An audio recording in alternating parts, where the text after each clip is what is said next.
శుభకార్యాలకు పూజార్ల కోసం వెతుకుతున్నారా? ఇక నుండి అవసరం లేదు. పూజారీస్.com లో అతి తక్కువ ధరలకే పూజార్లను ముందే బుక్ చేసుకోండి. వెంటనే కాల్ చేయండి.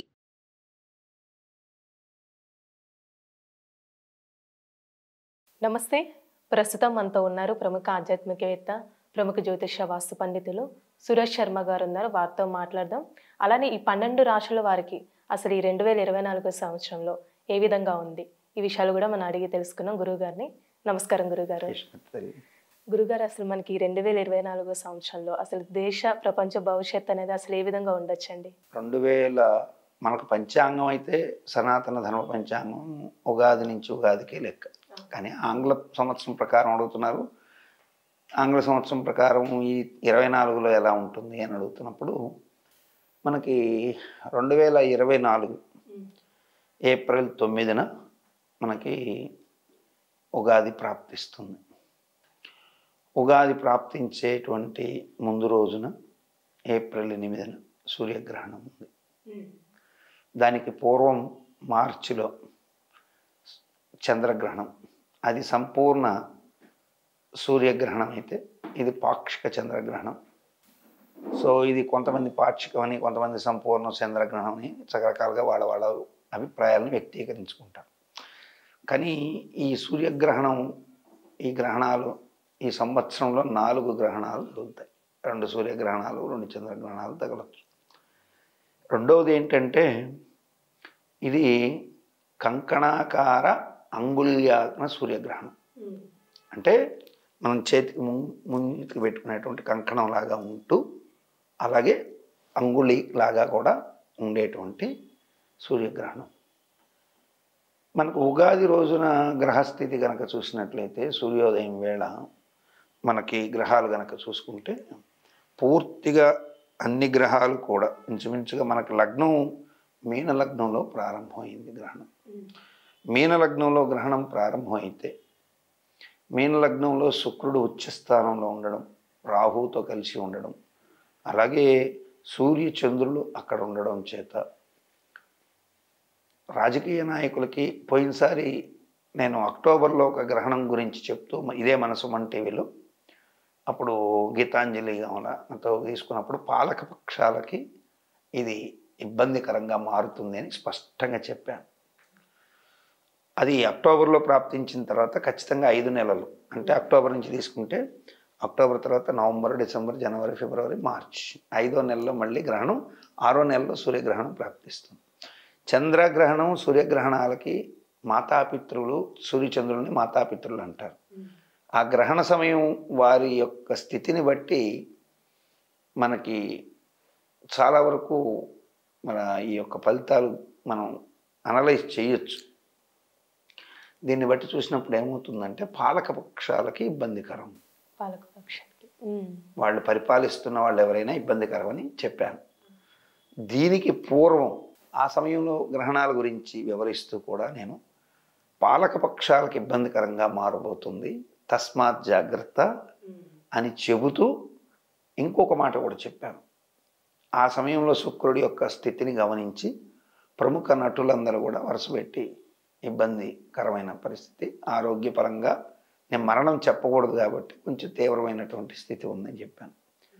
ఇప్పుడు శుక్రుడు డైరెక్ట్గా ఉచ్చస్థానంలో ఉండబట్టి ఇండస్ట్రీలో గొప్ప హిట్స్ ఉంటాయి. అట్లాగే శాటిలైట్ రంగం బాగా పుంజుకుంటుంది. మీడియా, డిజిటల్ మీడియా కావచ్చు, ఓటీటీ ప్లాట్ఫామ్స్ బాగా పెరిగిపోతాయి. థియేటర్లో ప్రభ కొంత తగ్గచ్చు. అట్ ది సేమ్ టైం శుక్రుడు రాహుతో ఉండడం, లగ్నాధిపతి అయిన గురువు శత్రుగ్రహమైనటువంటి బుధుడితో కలిసి అంగారకుడు ఇంట్లో ఉండి, అంగారకుడు శని కలిసినటువంటి స్థితిలో శని చేత చూడబడడం వల్ల సినిమాలకి నేతృత్వం వహించేటువంటి ప్రముఖ నిర్మాతలు అలాగే దర్శకులు ఈ సంవత్సరం చాలామందికి ఇబ్బందికరమైన కాలం. మంచి అంటే దాన్ని మనం ఒక స్థాయి దగ్గర నుంచి తీసుకొని వెళ్తే బాగా హిట్లు ఇచ్చే దర్శకులకి గడ్డు కాలం ప్రాప్తిస్తుంది. అట్లాగే ఫెమిలియర్గా లేనటువంటి వాడికి బ్రహ్మాండమైనటువంటి హిట్లు వస్తాయి. అంటే వాడు ఎవడో తెలియని అనామకుడు కూడా ఒకసారి ఒక వెలుగులోకి వచ్చే అవకాశాలు ఉంటాయి. పెద్ద డైరెక్టర్లకి కష్టకాలం మొదలవుతుంది. పెద్ద పెద్ద సినిమాలకు కొంచెం ఇబ్బందికరమైన కాలం రావచ్చు. అట్లాగే పెద్ద పెద్ద డైరెక్టర్లకి ఆరోగ్యపరమైనటువంటి ఇబ్బందులు, వాహన మూలక గండాలు లాంటివి ప్రాప్తించే అవకాశాలు ఎక్కువ ఉంటాయి, నిర్మాతలకు కూడా. సో కాబట్టి వాళ్ళు కొంచెం వాళ్ళ వ్యక్తిగత జాతకాలను కూడా మనం చూసుకోవాలి. ఇక్కడ ఉన్నంత మాత్రాన ఇది కేవలం తెలుగు ఇండస్ట్రీకి పరిమితం కాదు. భారతదేశం మొత్తంలో ఉన్నటువంటి సినీ కళాకారులు, ప్రపంచం మొత్తంలో ఉన్న వాళ్ళకందరికీ ఉద్దేశించి చెప్పే ప్రముఖ హాలీవుడ్ యాక్టర్ ఎగిరిపోయినాడు అనుకోండి, అది ఇక్కడ మనం హాలీవుడ్ డైరెక్టర్ ఎగిరిపోయినాడు ఎవడో, అది కూడా వర్తిస్తుంది. మన వాళ్ళకి ఏంటంటే సినీ పరిశ్రమ అనగానే మన ఆలోచన కేవలం తెలుగు సినిమా మీద పడిపోవడం అనేది. పోయినసారి నేను చెప్పినప్పుడు కూడా సినీ దిగ్గజాలు కొంతమంది లేస్తారన్నప్పుడు కొంతమంది బయట పరిశ్రమలో వాళ్ళు కూడా చనిపోయడం జరిగింది. కాబట్టి సినీ ఇండస్ట్రీకి ఫెమిలియారిటీ ఉంటుంది, దెబ్బతిన్న ఉంటుంది. పాలిటీషియన్స్ మధ్య ఏం జరుగుతుందంటే, పాలకులకు ఇబ్బందికర కాలం అని ఎందుకన్నానంటే, కమింగ్ ఇయర్ శోభకృత వెళ్ళిపోయింది, శోభకృత వెళ్ళిపోయింది. క్రోధి అనే పేరుతో సంవత్సరం మొదలవుతుంది. క్రోధినామ సంవత్సరము మంగళవారము ప్రాప్తించింది. మంగళవారానికి అధిపతి ఎవరు అంటే కుజుడు. కుజుడు అంటేనే యుద్ధకారకుడు అని పేరు, అందులో క్రోధి. కాబట్టి రాజకీయ నాయకులు వివశత్వాన్ని పొందుతారు. అంటే వాళ్ళ స్పృహ మరిచిపోయి, ఇప్పుడు మనం చూస్తుంటాం మీడియాలో ఏదో తిట్టుకునేది మాటలు ఇవి. రాబోయే రోజుల్లో ఈ క్రోధినామ సంవత్సరం వెళ్ళబోయేంత వరకు ఉన్న సంవత్సర కాలం ఏదైతే ఉందో, అంటే ఈ సంవత్సరం ఏప్రిల్ 9 నుంచి ఒక సంవత్సరం అనుకుందాం ఇంగ్లీష్ లెక్కలో, మరలా వచ్చేటువంటి మార్చి ఏప్రిల్ లోపల ఉన్న కాలంలో మీరే అంటారు ఖచ్చితంగా, గురువుగారు ఇంత చండాలంగా భాష మాట్లాడుకుంటారా, ఇంత వరస్ట్గా రాజకీయాలు కూడా ఉంటాయా అని అనకపోతే అప్పుడు అడగండి.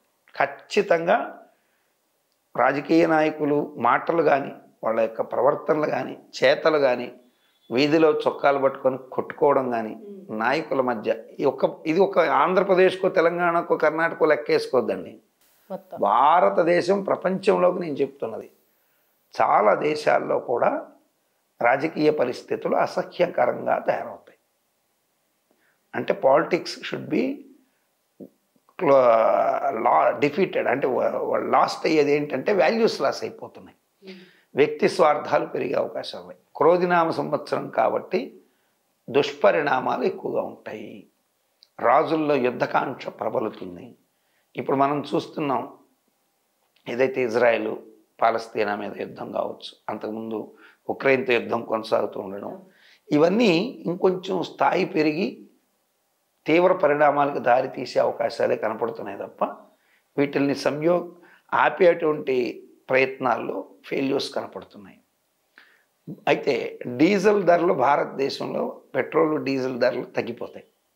ఎందుకు అంటే అంగారకుడు శనితో కలిసి ఉండడం, శని అంగారకుడు ఇంటిని చూడడం చేత కుజుడి యొక్క బలమే పెరుగుతుంది తప్ప అంగారకుడు బలమే పెరుగుతుంది, కానీ శని బలం అయితే పెద్దగా పెరగదు స్వక్షేత్రం నుంచి ఉన్నప్పటికి కూడా. కాబట్టి మంచి యోగాన్ని ఇవ్వబోతాడు. తర్వాత కుజుడు నీచం చూస్తున్నాడు 4th హౌస్ని, అంటే మేషరాశికి 4వ ఇంటిని, అది ఆయనకి నీచ. అది చూడడం ద సేమ్ టైం అష్టమ దృష్టితో కుంభరాశి నుంచి బుధుడింటిని కూడా చూస్తున్నాడు. కాబట్టి వ్యాపారాల్లో కాంపిటీషన్స్ని కూడా కంట్రోల్ చేస్తాడు. కానీ బంగారం పెరిగిపోతుంది. మీరు ఈ సంవత్సరం బంగారం ఖచ్చితంగా కేజీ 70 లక్షలు కాదు 80 లక్షలకు కూడా రీచ్ అవుతుంది. దానికి కారణాలు యుద్ధం జరగడం వల్ల పెరగచ్చు, మనకు రీజన్స్ అయితే అనవసరం. బంగారం పెరగడం మాత్రం తథ్యం. అది 80 లక్షలకి వెళ్తుందా, కోటికి వెళ్తుందా, 2 కోట్లకి వెళ్తుందా కేజీ అనేది ప్రస్తుతం. బంగారం అనూహ్యంగా పెరగడం తథ్యం. కాబట్టి నా సూచన ఏంటంటే, బంగారం ఎవరైనా వాళ్ళు విడిపించుకోలేని పరిస్థితుల్లో బ్యాంకుల్లో పెట్టుకుంటే ఎక్కడైనా మీరు దాన్ని విడిపించుకునే ప్రయత్నం చేయండి, సూపర్ సక్సెస్ అవుతారు. ఆ బంగారం మీకు మిగులుతుంది. లేదంటే మీరు ఆ రుణాన్ని తీర్చలేక అది మీరు వేలం ద్వారా ఎటో పోయిందనుకోండి, సో ఇంకా మీరు మళ్ళీ ఆ బంగారం కొనడం అనేది ఇంకా కళ కింద మిగిలిపోయే అవకాశాలు ఎక్కువగా ఉంటాయి. కమింగ్ డేస్ మాత్రం నెక్స్ట్ ఇయర్ ఎంత ఇలా ఉంటాయి. ఎరుపు రాక నేలలకి మంచి జరుగుతుంది. అంటే ఎర్ర నేలలు మీన్స్ బెంగళూరు ఎర్ర నేలలు, అట్లాగే రెడ్ సాయిల్ ఉన్నటువంటి ప్రాంతాల్లో పంటలు బాగా పండుతాయి. ఎరుపు నేలల్లో పంటలు కూడా బాగా పండుతాయి. ఉగాది రోజు మనం చెప్పుకోవాలి ఫలితాలు, కానీ రఫ్గా చెప్తున్నాను. తర్వాత పెట్రోలియము, గ్యాసు వీటి ధరలు కొత్త నియంత్రణకు వచ్చే అవకాశాలు ఉంటాయి, కుజుడు రాజు కాబట్టి. కానీ యుద్ధ భయం పెరుగుతుంది. ఇక్కడ మనకు కాంట్రవర్షన్, యుద్ధం పెరిగినప్పుడు ఇటువంటివి కన్జంప్షన్ పెరగాలి, ఈ పెరగవు, బంగారు పెరిగిపోతుంది, అది తమాషా. తర్వాత ఇంకొకటి ఏంటంటే ఆహార ఉత్పత్తుల కోసం కొట్లాట జరగచ్చు. అంటే ధాన్యం కోసం లేదా ఏదైనా ఒక ధాన్యాన్ని ఎత్తుకోబోతుంటే దానికోసం కొట్లాటలు జరిగే అవకాశాలు ఉంటాయి. అండ్ వైపరీత్యాలు, ప్రకృతికి సంబంధించినటువంటి వైపరీత్యాలు, భూకంపాలు లాంటివి, అండ్ రివర్స్ పొంగడాలు ఇటువంటివి కూడా ఉంటాయి. సముద్రం కూడా కొంత అల్లకల్లోలంగా మారే అవకాశాలు ఉంటాయి స్పష్టంగా. లాస్ట్ ఇయర్ కూడా నేను ఈ ఇయర్ 2 సార్లు తుఫాన్ ఫేస్ చేయాల్సి వస్తుందని చెప్పాను. ఆ 2 తుఫాన్లు మనం ఫేస్ చేసాం, ఇంత నష్టం జరిగిందో చూసాం. ప్రపంచవ్యాప్తంగా కూడా తుఫాన్లు ఎక్కడెక్కడో వచ్చాయి. సో మనకి ఎప్పటికప్పుడు గ్లోబల్ న్యూస్ని కనుక మనం స్టడీ చేస్తూ ఉంటే మనకు తెలుస్తుంటాయి. సో ఓవరాల్గా చూసినట్లయితే ఇది అంత మంచి సంవత్సరం కాదు. మరి అంత సంవత్సరం కానప్పుడు మరి మనం ఏం చేయాలి గురుగారు? ఏం లేదు. మీకు నేను అనేక సార్లు చెప్తుంటా, విపత్తు వచ్చినప్పుడు ఖచ్చితంగా దైవానుగ్రహం కావాలి. ఈశ్వర పూజలు, అభిషేకాలు, విశ్వశాంతి కోసం ప్రతి ఒక్కరు కూడా డబ్బులు పెట్టి హోమాలు చేయకపోయినా ప్రపంచాన్ని చక్కగా చూడు ఈశ్వర, ఎటువంటి ఇబ్బందులు రాకుండాను, యుద్ధాలు జరగకుండాను, ప్రజలు పరస్పరం సుభిక్షంగా ఉండేట్టుగా ప్రార్థన చేయమని నాబోటి పూజలు చేసుకునేటువంటి వాళ్ళ దగ్గర నుంచి మొదలు పెడితే ప్రతి ఒక్కరూ ప్రార్థించాల్సినటువంటి మినిమం రెస్పాన్సిబిలిటీ అయితే ఉంటుంది. అలా చేయడం మంచిది. సో ఇక్కడ ఇలా ఉన్నది కాబట్టి అలా జరిగిపోవాలి అంటే ఈశ్వరుడు కర్త కాబట్టి ఈశ్వరుని ప్రార్థిస్తే అవి ఆగిపోతాయి. అది మీ ప్రార్థన వింటాడా, నా ప్రార్థన వింటాడా, గుడిసెలో ఉన్నటువంటి రామలింగయ్య ప్రార్థన వింటాడా, ఎవరు ప్రార్థన వింటాడో అనవసరం. ఈశ్వరుడు మొరలో కనుక పడిందంటే ఆ ప్రళయాలు, ఇటువంటి అరిష్టాలు ఆగుతాయి, మంచి జరిగే అవకాశాలు ఉంటాయి. ఎందుకంటే ఇటువంటి ప్రళయాల వల్ల ఎక్కువగా ప్రాణ నష్టం జరగకూడదని నేను మొన్న నవరాత్రుల్లో ఇక్కడ మనం పీఠంలో పూజలు చేసేటప్పుడు విశ్వశాంతి సంరక్షణ మహాయాగం కూడా చేసాం. నవావరణ సహితంగా చక్కగా పూజలు చేసి నవావరణ విశ్వశాంతి మహారక్షణ యాగం చేసాం. విశ్వశాంతి యాగాన్ని లాస్ట్ మార్చ్ ఢిల్లీలో చేసాం. మన సుమన్ టీవీలో కూడా దాని విశేషాలని చెప్పడం జరిగింది. మరలా రేపు 2024లో మార్చి 16 నుంచి 20 మధ్యలో మళ్ళీ విశ్వశాంతి యాగం ఢిల్లీలో 4th టైం జరగబోతుంది. 5 టైమ్స్ సంకల్పించాం.